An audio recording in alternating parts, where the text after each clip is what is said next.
1946 में जब cabinet mission आया देश में, कैबिनेट मिशन की एक प्रपोजल आई कि हम इसको इकट्ठा कैसे रख सकते हैं देश के बंटवारे के समय, तो वो प्रपोजल भी यही थी एक्चुअली, जिसको एक स्टेज पे मान भी लिया था कांग्रेस ने भी और मुस्लिम लीग ने भी। एक स्टेज पे कहा जाता है कि वो डिस्क हुई, उसको माना। उसमें यही था कि 3 डिफरेंट टाइप के पोर्शन बना लिए जाएं। स्टेट्स का जो स्ट्रक्चर है, क्योंकि उस लेवल का स्टेट था, कोई इंडिपेंडेंट स्टेट, कोई थ्रू राजाओं के चलता, कोई डायरेक्ट ब्रिटिश स्टेट का मामला था। और उसमें यह था कि जो 3 डिफरेंट टाइप के हिस्से बनाने थे, जो मुस्लिम बहुल था, हिंदू बहुल था, और उसके अलावा जो एक पॉपुलेशन का बहुत ज्यादा डिफरेंस ना होने का बाद, उसमें यह कहा गया कि 3-4 डिपार्टमेंट गवर्नमेंट ऑफ इंडिया के पास रहने चाहिए। उन एरिया पूरा फेडरल कंट्री होना चाहिए, और फेडरल कंट्री होगा तो शायद डिवीजन बच सकती थी और बचाई जा सकती थी। ये एक लॉजिक कैबिनेट मिशन में आया था। उस पर हमारी लीडरशिप ने जब रिलीजन को कौम मान, हिंदू और मुस्लिम के रिलीजन है, रिलीजन को एक कौम का नाम दे दिया और कौम के नाम पे लीडरशिप को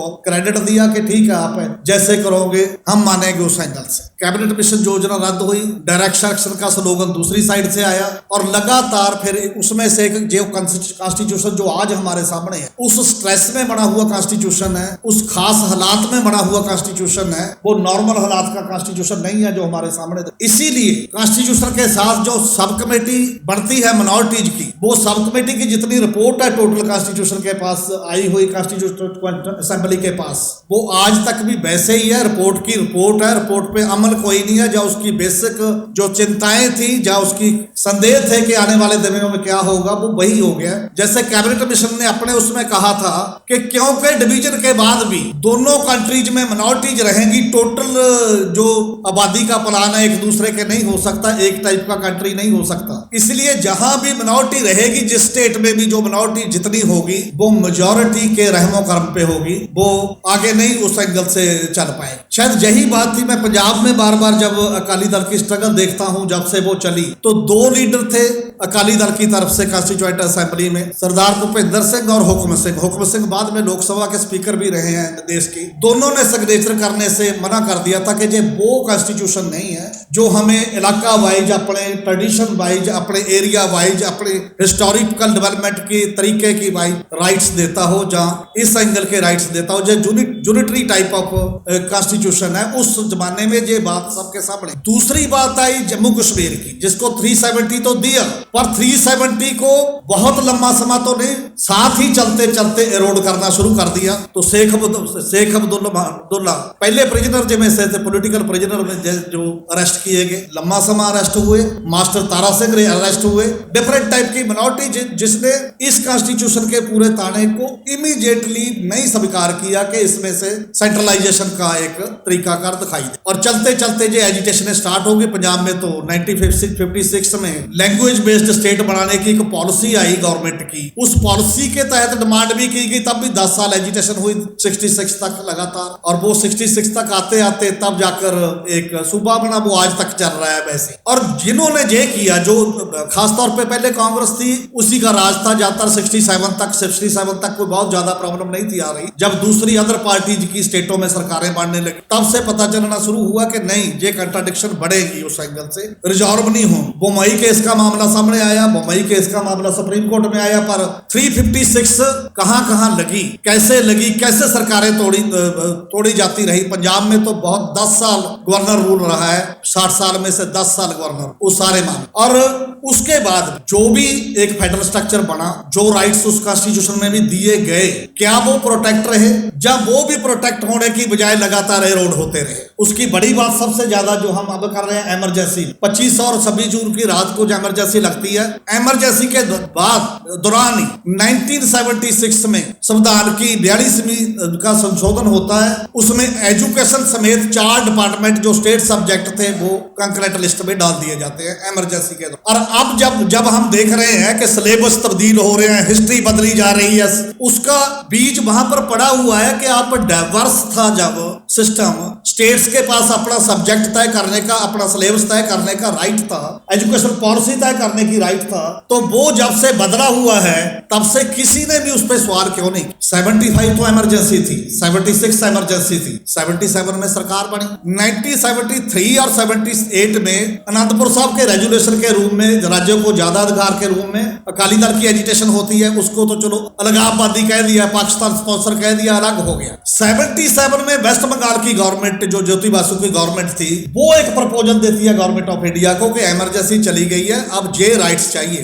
अनंतपुर साहब रेजुलेशन के रिलीजियस पॉइंट हटा लो और ज्योति बासु का वो डिमांड चार्टर दे दो जो मोरारजी देसाई गवर्नमेंट के पास आया, कुछ भी डिफरेंट नहीं है, ऑलमोस्ट सेम है कि स्टेट्स को राइट कितने चाहिए, स्टेट्स को क्या क्या चाहिए उस मामले। जदीद डेमोक्रेसी के मामले में अदर ग्रुप बहुत डेमोक्रेट थे जिन्होंने इमरजेंसी के खिलाफ लड़ाई भी लड़ी, बड़े कद के सभी लोग जेलों में रहे। उसके बाद उन्होंने भी क्या किया, कहीं हमें एज ए माइंड सेट मतलब डिक्टेटोरियल साइड तो नहीं सोच रहे, हम डेमोक्रेटिक ना हो, ये भी सोचने की बात। तो 77 में सरकार बनी, ये जो 76 में आके अमेंडमेंट की थी 42nd अमेंडमेंट, वो क्यों खारिज नहीं की उस एंगल से जाके, ये खारिज करते हैं हम, ये नहीं है इमरजेंसी में की हुई बात है, हम नहीं इसको मानते हैं। उसके बाद 77 की गवर्नमेंट आती है, वो कांग्रेस की 9 राज्यों की सरकारें, चुनी हुई सरकारें आर्टिकल 356 के तहत तोड़ देती है। तो क्या फर्क रहा इंदिरा गांधी गवर्नमेंट और जनता गवर्नमेंट में as a democratic attitude, as a approach के तौर पे कि हम डेमोक्रेटिक है, हम उस एंगल से चलते हैं। फिर 80 में इंदिरा गांधी आती है, वो 14 सरकारें तोड़ देती है लगातार, 9 वो भी थे और 14। हम खेल अनडेमोक्रेट खेल रहे हैं असल में शुरू से लेकर, और डेमोक्रेट होने का प्रगटावा कर रहे हैं, प्रदर्शन कर रहे हैं कि हमें लाओ, पर स्ट्रक्चर चेंज नहीं चाहते डेमोक्रेटिक सिस्टम में कि क्या कैसे हम ये ना कर पाए जो हम लगातार कर पा रहे हैं। और जो इमरजेंसी पावर्स दी हुई हैं, जो बाकी आजकल जो गवर्नर वर्सेज चीफ मिनिस्टर चल रहा है नॉन बीजेपी गवर्नमेंटों में, आजकल जो यूएपी एनआईए जो सिस्टम चल रहा है पूरे कंट्री में, वो उसी इमरजेंसी और उसी माइंडसेट की कंटिन्यूटी है। आजकल नंगे चिट्टे रूम में बहुत ज्यादा, पहले थोड़ा सा छिपे रूम में किसी ना किसी रूम में दिखाई दे रही है। इट मीन्स जब भी सिंगल पार्टी मेजॉरिटी पार्लियामेंट में आती है, तब अनडेमोक्रेटिक डिसीजन और उस एंगल का जो फैसले हैं वो ज्यादा लिए जाते रहे हैं शुरू से लेकर आज तक। जितना पीरियड वो रहा जब कलेक्टिव गवर्नमेंट थी, मिलीजुली सरकारें थी, डिफरेंट स्टेट गवर्नमेंटों का भी, उनके स्टेट की पार्टीज का भी एक हिस्सा था किसी ना किसी रूप में, तब 356 भी लगनी कम हुई, तब बाकी चीजों का भी थोड़ा सा फर्क था, क्योंकि किसी को राज्यसभा में मेजोरिटी नहीं मिलती थी, किसी को कहीं मेजोरिटी नहीं मिलती थी, उसमें थोड़ा फर्क दिखाई दिया। शायद वही कोलिशन सरकारें थी कि उसी दौरान मामला मंदिर का हो, सिविल कोड का हो, या मामला किसी भी 370 का हो, वो बाहर रखा गया कॉमन मिनिमम प्रोग्राम से, क्योंकि वो पावर शेयरिंग का एक और मामला था, जो अथॉरिटेरियन स्टेट का मामला। वैसे केवल हमारा मामला नहीं ये है, थ्रू आउट वर्ल्ड जो हम रिपोर्ट्स देखते हैं हमारे सामने, वो वीडैम की रिपोर्ट है, हम देखते हैं, वो ये कहते हैं कि 10 साल पहले वर्ल्ड की 46% पॉपुलेशन अथॉरिटेरियन रजीम के तहत जी रही थी, अब 2022 में आके वो 72% हो गई। इट मीन्स ग्लोबल लेवल पे जो अथॉरिटेरियन रजीम का दबदबा बढ़ता जा रहा है किसी ना किसी रूप में, उसका असर हम भी देख रहे हैं, और उसका असर ट्रंप हो या मोदी हो या डिफरेंट टाइप के कंट्रीज में जिस रूप में भी आता है वो सभी दिखाई दे रहा है किसी ना चाहिए। तो जो 21वीं सदी में आगे टेक्नोलॉजी बहुत बढ़ गई, सियाने हो गए, लोगों में इन्फॉर्मेशन ज्यादा आ गई, तो डेमोक्रेटाइज होना चाहिए था सिस्टम, तो पर सिस्टम उल्ट डायरेक्शन में जाता दिखाई दे रहा है। ओवरऑल फैक्चुअल सिचुएशन हमारे सामने है। और इसमें सबसे बड़ी बात ये लगती है कि जब इकोनॉमिकली आप कारपोरेट मोनोपोली के डेवलपमेंट के मॉडल को चूज करते हो, तो पॉलिटिकल डेमोक्रेसी का कांसेप्ट का कोई मतलब नहीं है। पॉलिटिकल डेमोक्रेसी आ ही नहीं सकती, हो नहीं सकती, संभव नहीं। तब पॉलिटिकल मोनोपोली भी आएगी उसके साथ साथ उसी एंगल। वो चाहेंगे कि एक प्राइम मिनिस्टर हो, अमेरिका में जाके पूरे सौदों पे सिग्नेचर कर दे, ना वो पार्लियामेंट के सामने जवाबदेह हो, ना वो किसी असेंबलीज के सामने जवाबदेह हो, ना वो कंट्री की इंस्टीट्यूशन जो बनी हुई है, यदि वो इंस्टीट्यूशन का खड़ी रहती है इस एंगल से कि वो जवाबदेह बनाती है, तो उनको भी कमजोर कर दिया जाए किसी ना किसी रूप। और उस एंगल से जो रीजनल पार्टी का ग्रुप था, जिनसे उम्मीद थी कि जो डाइवर्स होने के कारण अपने कल्चर के लिए, अपनी लैंग्वेज के लिए, अपने पहरावे के लिए, अपने हिस्टोरिकल पर्सपेक्टिव के लिए लड़ेंगी और लड़के असर्ट करेंगी। वो असिमिलेट होगी है, वो ज्योग्राफिकल तो रीजनल हैं पर थॉट प्रोसेस के रूप में कारपोरेट के साथ हैं, और थॉट प्रोसेस के रूप में कारपोरेट होने के साथ वो केंद्रीय सत्ता में मिनिस्ट्री चाहती हैं, हिस्सेदारी चाहती हैं, और थॉट प्रोसेस में डिफरेंट नहीं रही है असल ओवरऑल। उस वजह से वो लड़ाई नहीं दिखाई दे रही कंट्री में कि जो एक लड़ाई डाइवर्सिटी की लड़ाई होती है, आपको अपना हिस्सा मांगने की लड़ाई होती है, शेयर होल्डर बनने की लड़ाई होती है, वे लड़ाई वो मिसिंग है। यही बात है कि उसके बाद जब इलेक्टोरल पॉलिटिक्स आती है हमारे सामने, जो राइट बेस्ड पॉलिटिक्स है कि मेरा हक है एज ए सिटीजन, वो हक की बात खत्म हो गई है। अब उसी में से गारंटी सिस्टम आ रहा है, फ्रीबी सिस्टम आ रहा है कि आप हमें राजा बनाओ, मैं आपको जे खिलाते दूंगा, आपके सामने खड़ी खजाना मेरे पास होगा, मैं आपको जे दूंगा। वो right based politics totally convert हो गई है फ्रीबीज में और गारंटी सिस्टम में। गारंटी सिस्टम केवल अरविंद केजरीवाल का दिल्ली पंजाब में नहीं, कर्नाटका में कांग्रेस का मैनिफेस्टो भी वही है। डिफरेंट टाइप के मामले में वही सिस्टम, उसी लाइन को फॉलो करते जा रहे हैं। जैसे हिंदुत्व की पॉलिटिक्स को सबसे बड़ा जो एक क्रेडिट मिला काफी लंबे समय में, वो मिला था कि आइडियोलॉजिकली वो विन कर गई थी। जब राहुल गांधी भी जनेऊ डालकर मंदिर जाने लगे, हर पार्टी जिसकने लगी, हर पार्टी उस पैराडाइम में आ गई। बाकी बातों पे आप डिफर करते रहो, जब बेसिक स्ट्रक्चर में आप डिफर करना बंद कर देते हो, वो लड़ाई नहीं बनती। आप उसी में खेल रहे हो, उसी मैदान में, उसी रूल्स के तहत, तब उस रूल्स के तहत खेलने में किसी को कोई दिक्कत नहीं। दिक्कत तब आती है जब उस रूल को आप बाईपास करते हो, कहते हो कि नहीं ये गलत है, इसके खिलाफ हमें कुछ ना कुछ उस लेवल पे करना। और आप तो पार्टी वो भी जीत रही है, वैसे पंजाब भर के राज्य में जीत रहे, जो कहते हैं आइडियोलॉजिकल दौर खत्म हो गया है, अब प्रैग्मेटिक पॉलिटिक्स करना चाहिए। आम आदमी पार्टी इससे आई है कि हम अब आइडियोलॉजी की कोई बात नहीं है, हमें नहीं करना चाहिए। जब वो आइडियोलॉजी से पॉलिटिक्स लाई है, तब वो स्ट्रक्चर में क्या लेकर आई है? स्ट्रक्चर में लेके आई है एक कन्वीनर, बाकी वॉलंटियर। उसने लीडर और वर्कर का कॉन्सेप्ट खत्म कर दिया है। वर्कर का राइट होता है, वॉलंटियर का कोई राइट नहीं, क्योंकि वो स्वेच्छा का चले जाओ, सेवा नहीं करनी, जब आना है तो आओ। इसी तरह जैसे डेमोक्रेसी का कॉन्सेप्ट ये था कि आप कारपोरेट इकोनॉमिक मॉडल वो रखोगे, पॉलिटिक्स का राइट रहोगे, वो नहीं आएगा। इसी तरह पार्टी स्ट्रक्चर में, वैसे तो जब से एंटी डिफेक्शन लॉ आया है, तब से सभी पार्टी के इंटर डेमोक्रेसी का कॉन्सेप्ट खत्म हो गया है। सिस्टम मतलब वो बोल ही नहीं रहे, तब से बोलना गुनाह हो गया है एक टाइप का। पर आम आदमी पार्टी कॉन्सेप्ट के तौर पर वो लेकर आई है कि सेवा करनी है तो करो, राइट मत मांगो कि मैंने 10 साल काम किया, मुझे टिकट चाहिए, मुझे आम काम किया है, मैंने ये चाहिए। जाओ जिसने जाना है, जहां बहुत है, वॉलंटियर आएंगे, वॉलंटियर जाएंगे, बॉस एक ही होगा। जे किसी भी डिक्टेटरशिप से कम कैसे हो गया, जे किसी भी तानाशाह से कम कैसे हो गया, वो एटीट्यूड जो उस एंगल से चल रहा है जिससे हम जा रहे हैं। इसी वजह से जो हम इस दिशा में सोचते हैं हमारे कंट्री में क्या है, उसके साथ एक नई चीज तो जुड़ी हुई है। बाकी कारपोरेट डेवलपमेंट के मॉडल के साथ मेजॉरिटेरियन सेंटीमेंट का क्वेश्चन, हिंदुत्व का जो सारा एजेंडा है हमारे पास, क्या उसको इस एंगल से किया जा सकता है? जैसे पंजाब में एक फिनोमेना आया था अमृतपाल का बर्तारा, आपको पता है सारे, वो बोलने लगा पंजाब में आके कि आपको हिंदू राष्ट्र मुबारक, आप हिंदुत्व करो, हमें खालिस्तान दे दो, हमें आपका वो रखो, हमें ये दे। फिर उसका काउंटर वो आए, वो काउंटर आएगा दोबारा, फिर से 47 चाहते हैं, फिर से 47 होगा। 47 जिसमें 10 लाख मारे गए, 8 लाख पंजाबी थे उसमें भी, ज्यादातर डिवीजन पंजाब की हुई, जब बंगाल की हुई, ज्यादा लोग मरने वाले उसमें ही थे उस एंगल से। और इसी एंगल से लोग नहीं चाहते कि वो जो खला है उसको अमृतपाल भरे जा, कोई और भरे जा। और रियल डेमोक्रेटिक सेटअप में जो रीजनल ग्रुप थे, किसी समय अकाली दल था, इमरजेंसी के खिलाफ इस कंट्री में बाकी सारी पार्टियों के लीडर गवर्नमेंट ने पकड़े थे। अकाली दल के लीडर मोर्चा लगाया, 40,000 लोग जा जाके गिरफ्तार हुए थे। और वो एक डेमोक्रेटिक एटीट्यूड की, एक डेमोक्रेटिक स्ट्रक्चर की बात थी कि नहीं, हम गुरबानी से सेध लेते हैं, हम किसी के भी ह्यूमन राइट्स की बात है। जब गुरु तेग बहादुर जहां आके शीश दे सकते हैं, तो हम डेमोक्रेसी पे यकीन रखते हैं। हम कैसे मान जाएंगे इमरजेंसी कि इंदिरा गांधी लगाएगी, हमें कहती है पंजाब संभालो, हम नहीं संभाल सकते पंजाब, हम मोर्चा लगाए।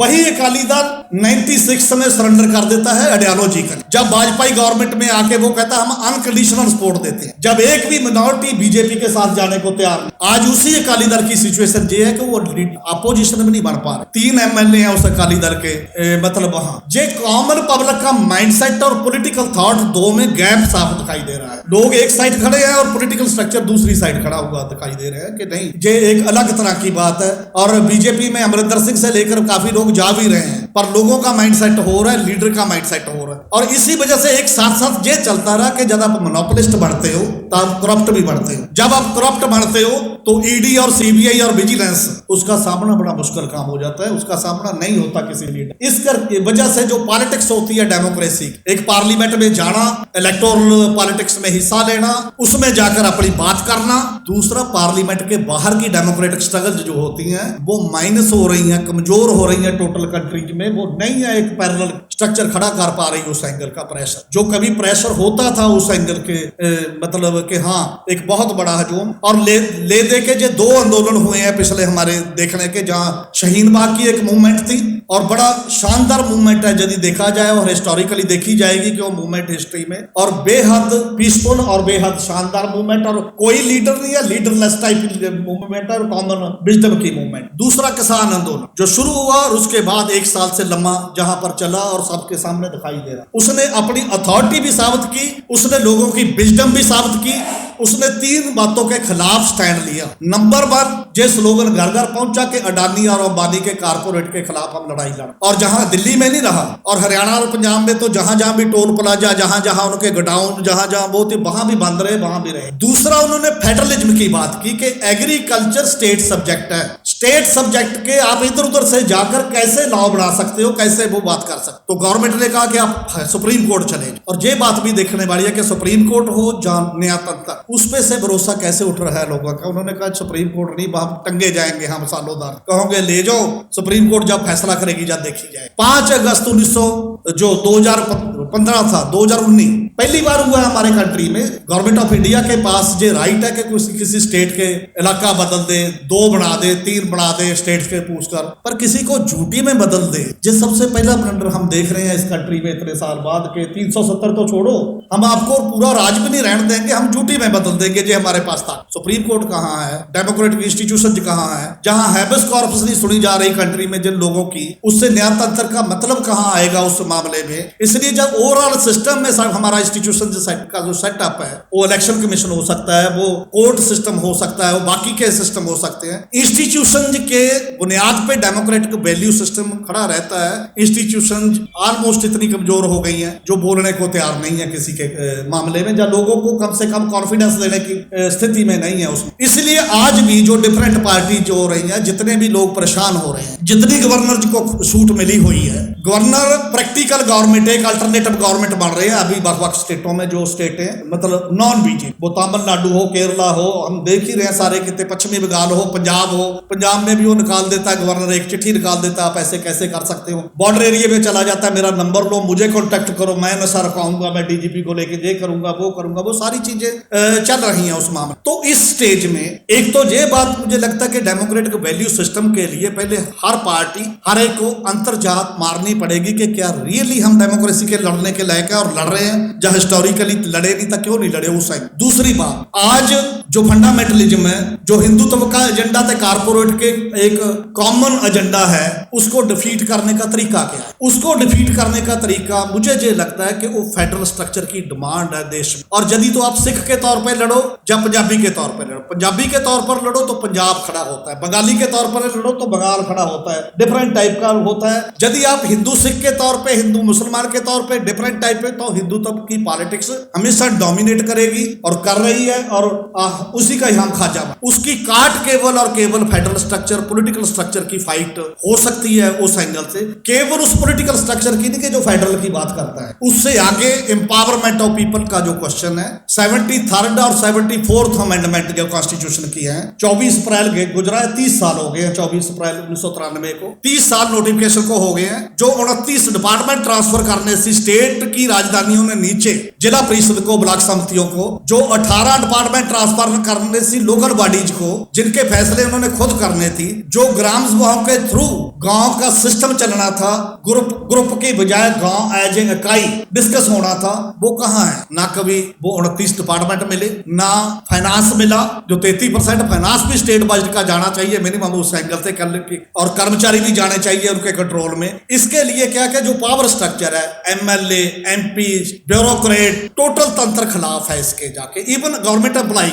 वो भी कह रहा है मैं अनपढ़ सरपंच जाएगा गांव में, मुझे कहेगा जी आप ऐसे पढ़ाओ। अनपढ़ सरपंच ये थोड़ी कहेगा कि आप पढ़ाओ कैसे, अनपढ़ सरपंच ये तो पूछ सकता है हमारे बच्चे बैठे हुए हैं, आप अटेंड क्यों नहीं कर रहे स्कूल, फरलो पे क्यों हैं, आ क्यों नहीं रहे। अनपढ़ प्राइम मिनिस्टर हो सकता है, अनपढ़ चीफ मिनिस्टर हो सकता है, लॉ के अकॉर्डिंगली हमारे कोई प्रॉब्लम नहीं है उनसे। अनपढ़ एमएलए हो सकता है, अनपढ़ मिनिस्टर हो सकता है, सरपंच पढ़े लिखे चाहिए जरूर, उसके लिए कानून बनाएं। मतलब उसका मतलब सीधा सा ये है कि हम वहां ट्रेड नहीं करेंगे, उनको ये लायक नहीं बनाएंगे, उसकी पावर हमारे पास रखेंगे किसी। जितनी देर पावर डिसेंट्रलाइज्ड और शेयर पावर शेयरिंग का कॉन्सेप्ट पे एक सिस्टम नहीं बनता उस एंगल से, तब नहीं मुझे लगता है कि जो डेमोक्रेसी का कॉन्सेप्ट है, जो हम इमरजेंसी को विरोध कर रहे हैं आजकल, उस इमरजेंसी से ज्यादा पहले ही सारा कुछ है। मटेरियल ओवरऑल जो मीडिया में है, कारपोरेट ओनरशिप हो चुकी है, 90% मीडिया से ऊपर जाके सारे कहीं देख लो, कहीं नहीं है कंट्रोल। और जहां पर नहीं है, स्टेट में भी हमारे कहते हैं कि अब केजी मीडिया आ गया, जहां गोदी मीडिया आ गया, पंजाब में केजी मीडिया है, और कोई इंडिपेंडेंट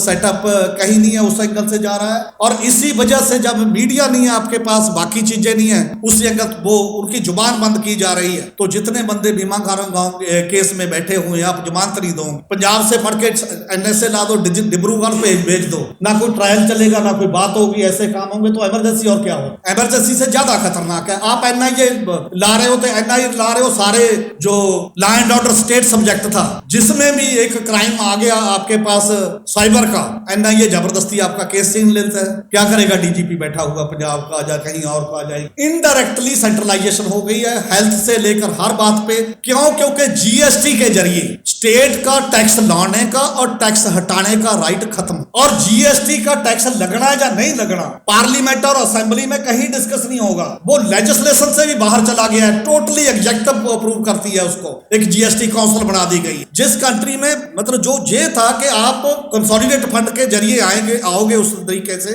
वहां बहस होगी, बजट में आप टैक्स लगाओगे तो बजट में बहस होगी कम से कम, ये क्यों कर रहे हो क्यों नहीं। अब किसी बजट में कोई टैक्स नहीं लगेगा, वो कहते देखो जी कमाल का बजट दिया, टैक्स लगे। भाई साहब टैक्स खुद छीन लिया आपने उस पार्लियामेंट से, वहां टैक्स लगना था या नहीं लगना था, वो एक एग्जेक्टिव के पास दे दिया है। तो इमरजेंसी क्या होती है, वो जो चेंजेज आ रही हैं। इसी तरह से फाइनेंस में स्टेट्स की बात है कि 41% जाता है जी जो गवर्नमेंट ऑफ इंडिया को टैक्स आता है। 15th जो फाइनेंस कमीशन कंट्री का, उसका चेयरमैन ये कह रहा है कि नहीं जाता। अब जब से ऑयल क्षेत्र पे, पेट्रोलियम पे आप सेस और सरचार्ज लगाने शुरू कर दिया है, तब से वो डिविजनेबल नहीं रहता, वो गवर्नमेंट ऑफ इंडिया अपने पास रखती है। प्रैक्टिकली 29% शेयर जा रहा है स्टेट्स को, 41%। तो वो कंगाल हो रही है, वो अपने लेवल के कैसे बात। इस वजह से भी जो डेमोक्रेट किसी को, जैसे वर्ल्ड बैंक इनका बाजू मरोड़ देगा, जे स्टेट्स का मरोड़ रहे हैं, तो स्टेट के पास खड़े होने का कोई रहता ही नहीं है, ना कोई पावर रहती है, ना कोई स्टैंड रहता है उस एंगल के ऊपर। इस वजह से मुझे ये लगता है कि जैसे हम इमरजेंसी के जनरली ऐलानी इमरजेंसी का विरोध कर रहे हैं, अब अनअलानी इमरजेंसी से भी ज्यादा कुछ बात हो रही है कंपैरेटिवली उससे।